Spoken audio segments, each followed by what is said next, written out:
Welcome to Behind the Crime, where true crime meets real life. Subscribe and turn on notifications so you never miss a new episode. Let's uncover the truth, one case at a time. Now let's see today's story. It was late on the night of August 23rd, and the air in Prince George's County carried the heaviness of summer that refuses to let go. The kind of night where the cicadas sang in shrill unison, and the streetlights seemed to fight a losing battle against the deep shadows. 19-year-old Dacara Thompson moved through the dark with a quiet confidence that belied her years. She was tall, graceful, her hair pulled back neatly, her phone glowing faintly in her hand as she scrolled through messages. Somewhere beyond the hum of insects and the distant bark of a restless dog, a black SUV rolled slowly into view. It wasn't out of place. In the suburbs of Lanham and Bowie, there were plenty of black SUVs, anonymous, sturdy machines that blended into parking lots and cul-de-sacs. But this one slowed when it reached her, pausing just long enough for her to glance up. Inside, a man leaned slightly over the steering wheel. His features were shadowed, but his voice carried through the open window. "You need a ride?" She hesitated. The question lingered in the humid night, half offer, half invitation. For a moment she considered her options, thumb hovering over her phone screen. But then, maybe out of habit or maybe a flicker of trust, she stepped forward. Surveillance cameras from a nearby building would later capture the moment she opened the passenger door, slipped inside, and let the door shut behind her. The SUV pulled away, tires whispering against the pavement, swallowed into the quiet grid of suburban roads. It was the last time she was seen alive. Earlier that day, Dacara had been restless. She was 19, an age balanced precariously between girlhood and womanhood, and her mind brimmed with plans. She wanted to start college courses again, maybe get into nursing. She talked often about moving into her own apartment, decorating it with string lights and thrift store finds. Her friends described her as loyal, stubborn in the best way, a girl who made people laugh even when they didn't want to. Her mother, though, worried. "Be careful, baby," she said often. "The world isn't as kind as you think." But like all teenagers on the cusp of independence, Dacara pushed away the warnings. She wanted freedom, and freedom sometimes meant trusting the wrong people, stepping into the wrong car. That August night, she carried with her the ordinary weight of small hopes. Maybe a fun outing, maybe a conversation that would lead to something new. What she didn't know was that the path ahead would cross with Hugo Hernandez-Mendez. Hugo's house sat quietly on Cambridge Drive in Bowie. A two-story suburban home with beige siding and trimmed shrubs, it looked like every other house in the neighborhood. To neighbors he was unremarkable. Mid-30s, kept to himself, not overly friendly but not hostile either. He mowed the lawn when it grew too long, occasionally waved, and drove an unassuming black SUV. But inside the air was heavy. The bedroom at the back of the house, his bedroom, carried a stillness as though it held secrets in its walls. A bedspread in muted colors, clothes piled in a corner, blinds drawn tight against the world. It was here, police would later say, that evidence indicated Dacara's life was taken. How she felt in those final moments no one can know. Whether she was lured by conversation, whether fear rose gradually or all at once, whether she fought or tried to reason, those truths were swallowed with the silence of that room. But what is certain is that she never walked back out into the warm August night. When she didn't come home, her family's unease grew quickly. Dacara wasn't the type to disappear without a word. At first, there were calls, texts, messages left unread. Then came the shift from worry to dread, the gnawing fear that something had gone wrong. "She always lets us know," her sister said. "Even if she's late, even if she's with friends. She doesn't just vanish." By the next day, they reported her missing. Flyers went up, her photo circulating online. The smiling face of a teenager, her eyes bright, her expression caught in a moment of unguarded joy. Community members shared posts, praying for her safe return. Detectives began piecing together her last known movements. Surveillance footage was reviewed. It was there, in grainy black and white, that investigators saw the black SUV pulling up, Dacara approaching, speaking briefly to the driver, then stepping inside. The SUV's trail led them straight to Bowie. Straight to Cambridge Drive. Straight to Hugo Hernandez-Mendez. Inside the home, detectives would later recover evidence tying the SUV, the bedroom, and the missing girl together. They wouldn't say publicly, not at first, exactly what they found, but the conclusion was stark. She had been killed in that house. Hugo himself kept silent when first questioned. He was 35, a man whose life left little trace online, no glaring criminal history to foreshadow what was unfolding. Neighbors recalled seeing him drive the SUV at odd hours. Some thought they'd seen a girl matching Dacara's description near the house, but they couldn't be sure. What no one knew was where she had gone after that night. It wasn't until August 31st, 8 days after she was last seen, that the search ended in tragedy. Maryland State Police found the body in Arundel County. In a patch of land not far from the suburban sprawl, the discovery brought the kind of silence that comes when hope finally collapses. Her remains were identified as Dacara's. Back in Prince George's County, detectives confirmed what her family had feared. Their daughter, sister, friend, the girl with plans and laughter and stubborn dreams, would not be coming home. For investigators, the next steps were methodical. The SUV, the surveillance, the connection to the house on Cambridge Drive, the mounting evidence. They arrested Hugo Hernandez-Mendez, charging him with first and second-degree murder. He was held without bond, his quiet suburban life cracked open to reveal the horror beneath. And yet, even as the case moved forward, one detail remained elusive: the official cause of death. The office of the chief medical examiner had not yet released it. The uncertainty hung over the case like a shadow, deepening the grief of those left behind. The days between August 23rd and August 31st stretched endlessly for Dacara's family. Every morning her mother woke with the same thought: maybe today we'll hear from her. And every night she went to bed with the weight of silence pressing down like stone.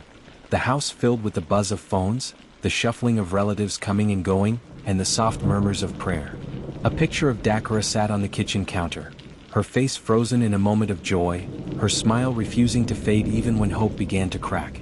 Her sister scrolled endlessly, refreshing social media, answering messages from strangers offering tips, some well-meaning, some cruel. They said they saw her at a gas station, she whispered one night, almost to herself. They said they saw her on a bus. But each lead dissolved into nothing. The police were cautious with what they revealed. Investigators told the family they were following every angle, that they were combing through hours of surveillance footage. What they didn't say was that the SUV she had entered had already become the focus of their attention. On Cambridge Drive, Hugo Hernandez-Mendez kept a low profile in those days. The blinds stayed drawn, the SUV parked neatly in the driveway as though nothing unusual had happened. Neighbors noticed nothing strange, no shouting, no commotion. The house was quiet, too quiet, some would say later. Detectives knocked on his door under the guise of routine questioning. They asked about the car, about whether he had seen the missing girl. Hugo's answers were clipped, cautious. "I don't know her," he said flatly. "I don't know what you're talking about." His eyes didn't linger. His voice betrayed nothing. But behind those blinds, the air must have been heavy with the knowledge of what he had done. A bedroom that once looked ordinary was now tainted with evidence. Blood traces invisible to the naked eye, fibers, impressions that spoke louder than words. The detectives left, but the circle was tightening. August 31st dawned humid and gray. A team of Maryland State Police officers combing a wooded stretch in Arundel County stumbled across the body.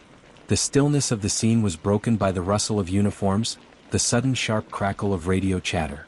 Forensic technicians moved carefully, documenting, collecting, marking the ground where her remains lay. The body was damaged, but enough remained for identification. A wallet, jewelry, small details that, when pieced together, gave a name back to what they had found. Hours later, confirmation came. It was Dacara Thompson. Back in Lanham, the knock at the family's door was dreaded and devastating. A detective, hat in hand, spoke softly but clearly, "We've found her." The words sank into the room like ice water. Her mother collapsed, keening. Her sister screamed into her hands. The world tilted, unmoored by the reality that hope had finally died. The news spread quickly. "Missing teen confirmed dead," headlines read. Friends and neighbors lit candles, left flowers. Vigils sprang up where her photo had once been taped to street posts. On social media, her name trended briefly, swallowed in a tide of grief and outrage. "Not another one," someone wrote beneath a photo of her smiling face. "How many girls have to go missing before something changes?" But change was slow and justice was immediate. Police acted swiftly, filing charges against Hugo Hernandez-Mendez. They had the footage, the SUV, the evidence from his home. He was charged with first and second-degree murder, escorted in cuffs to a holding cell where he would sit without bond.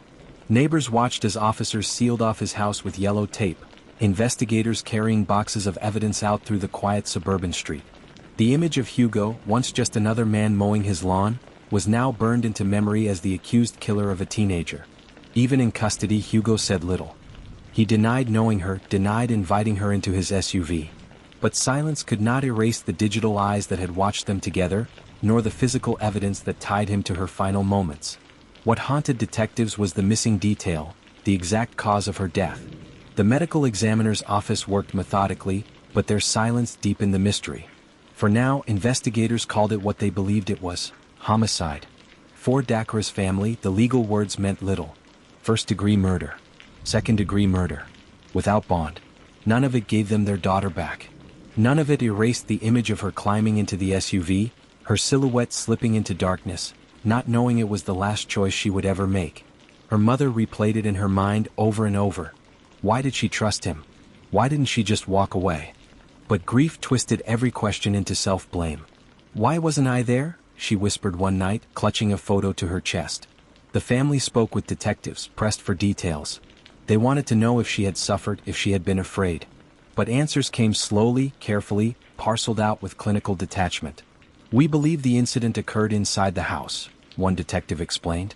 We are still waiting on confirmation from the medical examiner. What they didn't say, couldn't say, was whether she had cried out, whether neighbors might have heard but dismissed it, whether in her last moments she knew she would never see home again.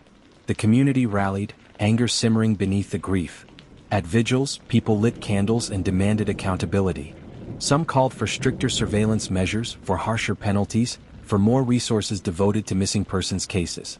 Others simply cried, their voices breaking as they sang hymns under the flickering light. Her friends spoke about her stubborn streak, about how fiercely she defended those she loved. She didn't deserve this, one said through tears. She had so much life ahead. And in the background, investigators kept working, piecing together the puzzle. Every thread led back to Hugo Hernandez-Mendez. Every sign pointed to that house on Cambridge Drive. But in true crime, answers never feel complete. A young woman was gone. A man sat in jail, awaiting trial. A family mourned in a house too quiet, where laughter had been replaced by sobs. And somewhere in the shadows of Bowie, the memory of that August night lingered. The cicadas singing, the black SUV idling under the streetlight, the simple invitation, "You need a ride?" It was a question that led into darkness, into silence, into a house where secrets festered. A question that ended with a life stolen and a family broken. The cause of her death remained unspoken, hidden in the files of the medical examiner, but the story had already etched itself into the community's memory. It was a reminder of fragility, of trust misplaced, of how quickly an ordinary night can unravel into tragedy. And for those who loved Dacara Thompson, the story would never truly end. Every August night heavy with cicada song would bring it back, the unbearable truth of what was lost. Thank you for staying through to the end. Don't forget to like and subscribe to my channel now.